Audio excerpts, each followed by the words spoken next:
Yes, I thought he had a great personality, and I became physically attracted to him. He ended up being unfaithful. Story 43. I struggled with low self-esteem for a long time and thought he was somewhat attractive. Then he lost all his hair and gained a significant amount of weight. His head resembled an egg on top of a larger egg. I was lonely and truly disliked myself, feeling I deserved nothing good.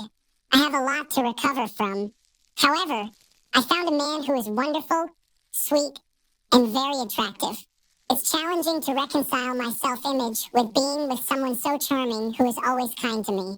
Being with him is amazing, but my anxiety sometimes spikes because I feel like I don't deserve him. Story 44. Yes, and then they forget their own shortcomings and treat you like the unattractive one. All people have confidence, so it is better to be an appealing one. Story 45. Yes, but by accident. He always wore hats, and it never crossed my mind as to why. He was going bald at 22. He was apparently in shape, but never told me he was overweight as a teenager. I did not realize the balding or the hanging skin until we had sex for the first time. I tried to get past it, but I absolutely couldn't. Story 46. When you are a 13-year-old holding hands and kissing someone who likes you for who you are is better than being with someone attractive who is not faithful. Story 47. If you overlook the people who shine because of their personality, you will miss out on a lot of good times. Story 48. It was not a serious relationship, but I dated a few people. One was for convenience, and I was a little attracted to the other, but not fully. He treated me really well and showed me a good time. Story 49. I was in a brief but extremely fun relationship with someone who was somewhat overweight and had her own body image issues. She acknowledged this up front, and I never brought it up. But she was incredibly fun, and her humor really vibed well with mine. We exchanged some enjoyable, innocent texts, as well as some drunken, less innocent ones. She reminded me of Pam from Archer. Confident without being abrasive, yet still sarcastic and slightly inappropriate. She treated me well and thought highly of me, which I found very attractive.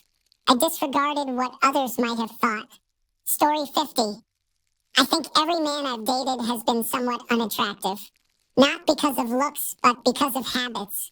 I had a boyfriend who would rub his fingers in a circle on his back and play with the little black beads that accumulated in his hand due to not washing regularly. There were many men with skid marks on their underwear and those who didn't take care of their feet and nails, leaving them ragged and prone to fungus. Many of these traits and lack of care contribute to their level of attractiveness. I went along with it for a while because I've always been told it's normal.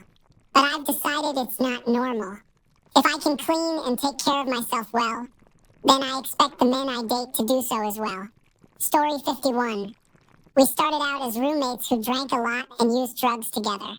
Then we began waking up in the same bed after long nights of partying. Progressed from there, but it pretty much ended once we moved out of the shared apartment. Story 52. I was in high school and wanted a boyfriend, so I had an unattractive boyfriend. I should add that I felt unattractive as well. Story 53.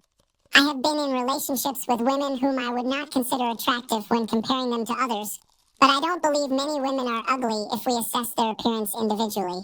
The reason is that I was seeking mutual love and someone with whom to start a family eventually. While this does not always lead to that, it is the primary reason I would enter a relationship. Story 54. Yes, he was truly my best friend. I thought that because of our friendship, I would eventually be attracted to him. Unfortunately, the opposite happened, and we both grew distrustful and repulsed by each other over time. Story 55. I had just gotten out, and it was definitely a mistake. While I appreciated her caring, tender, lovely, and supportive nature, I thought I was raising my standards too high by also wanting physical attraction.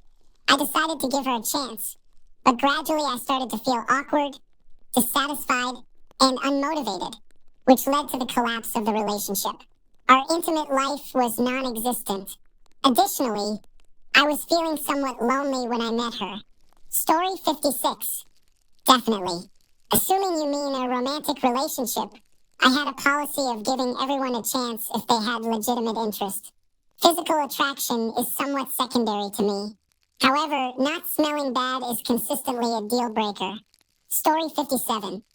I know a friend from my childhood who expresses that she loves him more than he has ever experienced, and that is enough. She is religious and believes they are spiritually connected, so physical connection isn't everything. Story 58. Yes, when I was young, I had a relationship with a girl I didn't find attractive. There were two main reasons that motivated me. First, she was really attracted to me, and that felt good. It was nice to be wanted. Second, I thought I could help her. She had many insecurities, and I believed I could help her gain confidence and overcome them. Both were poor reasons to be in a relationship. Needless to say, it didn't last. Story 59. I am demi-romantic. I have only had one girlfriend, and during the relationship, I never felt that flicker of emotion in my chest. We ended on good terms and planned to try again in a year. Story 60. I felt a little attraction at first, but she wasn't my type. However, I thought that if we got to know each other better, it might work. Spoiler alert, it didn't. Beyond the physical aspect,